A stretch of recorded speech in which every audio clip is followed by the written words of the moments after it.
FM 지난 4주 동안 종교개혁의 5가지 표지 중 4가지를 이야기하고 있다는 것을 눈치채셨습니까? 오늘은 그 마지막 표지인 오직 성경에 대해서 이야기해 보려고 합니다.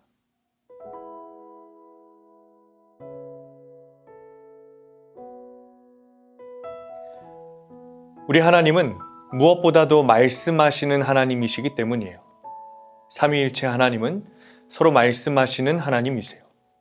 성부와 성자께서 말씀을 나누셨고 성령께서 성부와 성자와 말씀을 나누고 교제하고 계세요.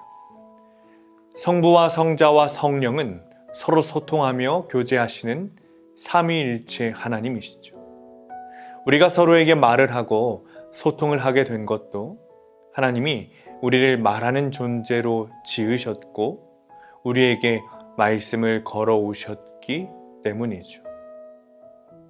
하나님께서는 세상의 창조부터 이르시되 라는 말씀으로 창조하셨어요. 그리고 하나님 자신을 따라 아담과 하와를 지으시고 그들과 대화하며 교제하셨습니다. 하나님은 인류와 최초로 대화하신 분이세요. 또한 하나님은 인간의 불순종으로 말미암은 타락 이후에 구약의 선지자들을 통해 구원의 복음을 말씀으로 선포하셨습니다. 그리고 특별히 말씀 자체이신 예수 그리스도를 통해 우리에게 말씀하셨어요. 더불어 우리 예수님께서 세상에 오셔서 하신 사역의 대부분이 가르치는 사역인데 말씀으로 가르치셨어요. 넘어서 하나님은 신약의 사도들에게 말씀을 두시고 교회를 세워 가셨습니다. 이 모든 사실이 우리에게 무엇을 설명하고 있을까요? 하나님은 말씀하시는 분이라는 것이죠.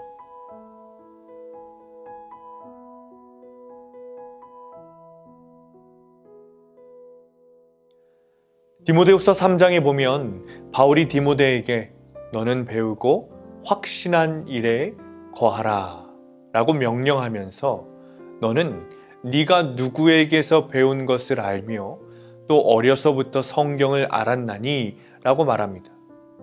디모데는 성경을 알았고 배웠으며 믿었어요. 그런 그가 누구에게 배웠습니까? 외할머니 로이스와 어머니 유니게에게 배웠습니다. 그들은 또 누구에게 배운 것입니까? 선지자들의 글에서 배웠고 후에 사도들에게 배웠습니다. 하나님은 성경이라는 책으로 자신의 백성들과 소통하시는 분이세요. 오늘 저와 여러분이 가지고 있는 이 성경, 듣고 있는 이 성경의 말씀이야말로 권위 있는 하나님의 말씀입니다. 하나님은 우리가 알기를 원하시고 또 우리가 알아야 할 모든 것을 성경을 통해 알려주셨어요. 우리가 오직 성경만을 유일하신 하나님이 하신 말씀으로 여겨야 하는 이유입니다.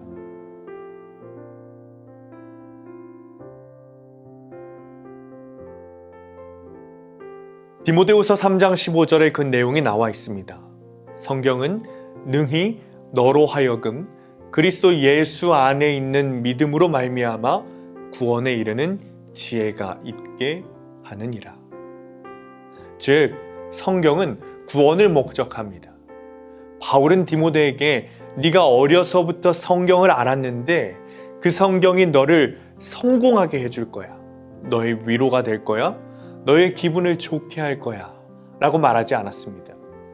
그는 성경이 구원에 이르는 지혜로 이끌 것이다 라고 말합니다. 하나님의 말씀의 책은 우리가 세상을 잘 살아가기 위한 방법에 대한 책이 아닙니다. 성경은 자기계발서가 아니에요. 경영지침서가 아닙니다. 성경은 아침과 저녁에 그저 한두 번 들춰서 정서적 만족을 얻고 종교적 위로를 얻는 아편과 같은 책이 아닙니다.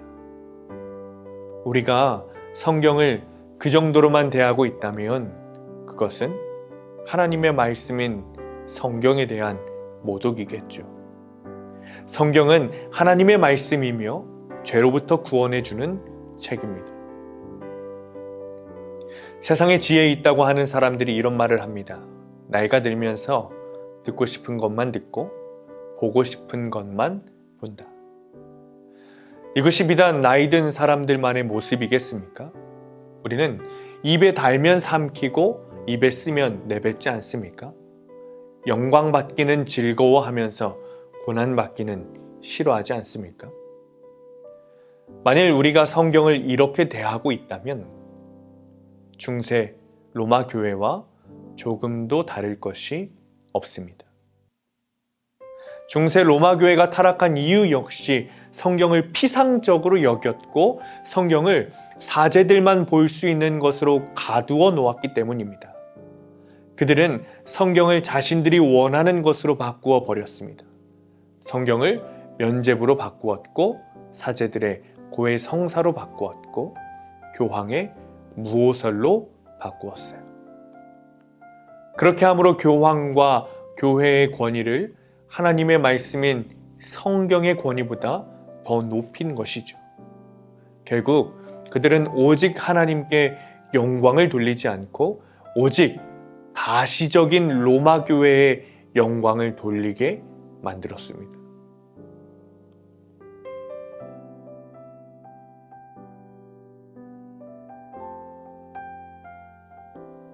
혹자는 존 버년의 철로 역정 또는 토마스 아켄퍼스의 그리스도를 본받아와 같은 고전을 성경과 함께 반드시 읽고 손에 두어야 하는 책이라고 말합니다.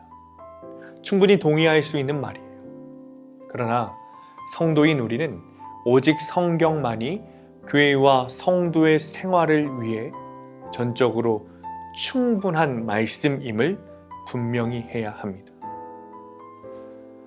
오직 성경, 이것을 다른 말로 표현하면 성경만으로 충분하다는 것입니다.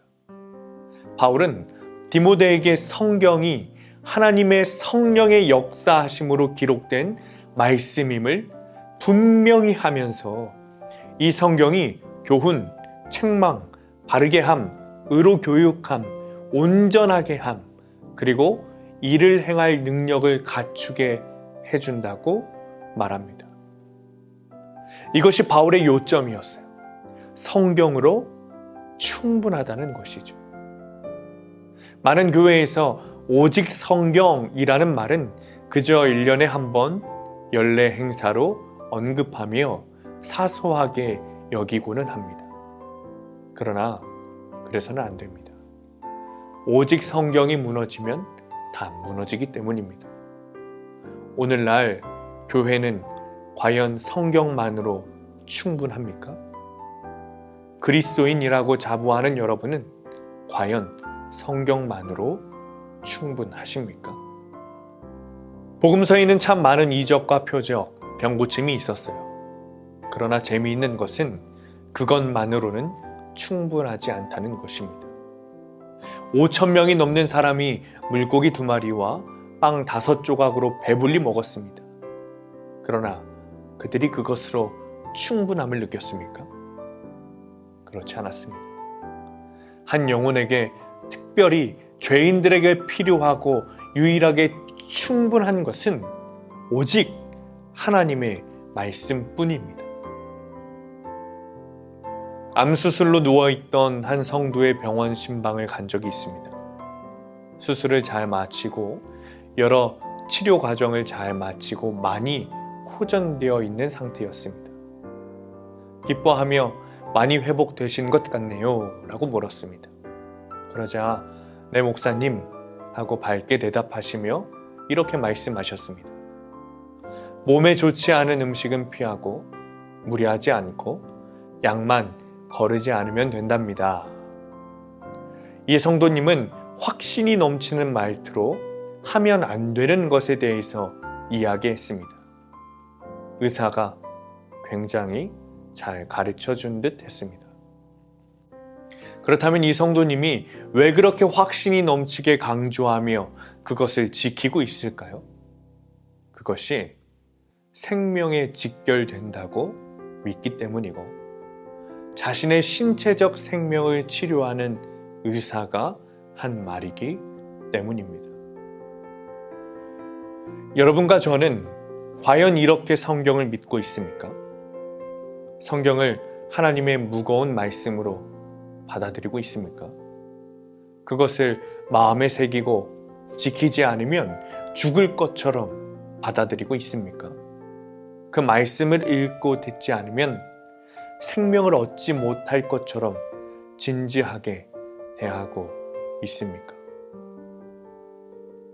자, 그럼 일주일간 우리 이렇게 살아갑시다. 첫 번째, 성경을 읽고 묵상하는 것입니다. 큐티집을 사용해도 좋고 분량을 정해서 읽어도 좋습니다. 성경으로 충분하다는 것을 마음에 새기시고 오늘도 나에게 하시는 말씀이 무엇인지 읽고 적고 적용해 보시기 바랍니다. 두 번째, 하루 일과를 마치고 적용점을 체크해 보는 것입니다. 하루 동안 내가 묵상했던 말씀을 잘 적용했는지 체크해 보면 내가 얼마나 하나님의 말씀을 따라 살았는가 점검할 수 있습니다. 그리고 더 점진적으로 말씀으로 살아갈 수 있는 기회가 될 것입니다. 자, 그럼 우리 이렇게 살아갑시다.